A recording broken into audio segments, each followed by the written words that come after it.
Hiya, freaks and ghouls, slashers and psychopaths, scaredy cats and scaredy dogs.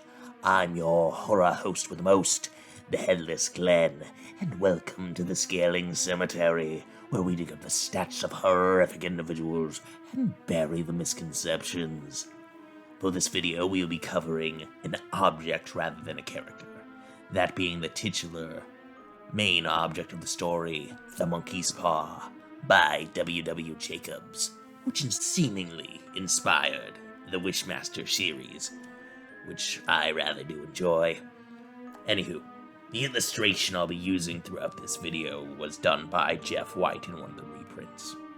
Now, The Monkey's Paw story revolves around the White family, which has devastation brought upon them by the mythical monkey's paw. Now, the object itself is stated to have a magic spell placed on it, that whoever attempts to fuck with fate by using the wishes it grants will be met with sorrow. Now, the specifics are that it can grant 3 men 3 wishes, which it seemingly has no limit for within the universe itself. It is stated directly to affect fate. It can cause deaths through accidents and unknown means, as well as bring the dead back to life. It also has either BFR or distance erasure, as, while the specifics aren't known, when Mr. White's dead son is knocking at the door, he seems to vanish before his wife, not the son's wife, but Mr. White's wife, opens the door. So it's a bit vague, but you can argue either BFR or resistance erasure. Now, the Monkey's Paw does have drawbacks, so it's not completely fate-haxing everything. Some of the drawbacks include the one that it's most iconic for, which is having a drawback to all the wishes to make the user suffer. It arguably wouldn't kill the user, because it's supposed to make them suffer, not kill them, so they can still make all 3 of their wishes. And someone else who has made all 3 wishes, who is a sergeant, is still alive, and he actually gives, well, he doesn't really give it to Mr. White, but Mr. White obtains the Monkey's Paw from him. And the only other drawback it has, it seems to cause the user to have hallucinations, though this is arguably true.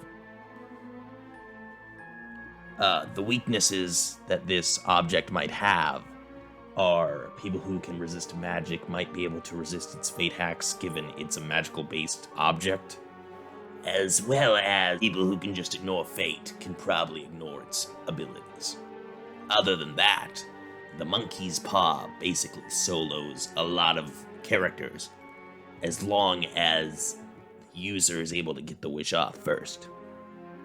So if someone speed blitzes someone before they can lift the Monkey's Paw up and make a wish, arguably they lose. But it basically solos anything that doesn't resist fate hacks, so it probably solos anyone in the Monsterverse, but that's kind of a given. It likely solos most versions of Batman, at least all the film versions and all the film versions villains. It likely solos the live-action version of Goku. I know that there's arguments for, I believe, manga Goku to ignore fate, or either that or it's for, I don't know. If you watch Seth's huge Goku video, you'll probably figure it out. I know, Heroes Goku, I believe, resists fate. I know it probably wouldn't affect all versions of Superman, but I believe it would affect, the DCAU versions of the characters, and probably anyone in the DCAU, honestly. Other than that, anyone with the Monkey's Paw, as long as they're able to get their attack off first, would win. Pretty casually, just given the fate hacks. Even if you argue that it will, physically damage the user for some reason, it would still count as a win. But anywho, Yeah, I just needed to pump out a video. Stay frosty, y'all.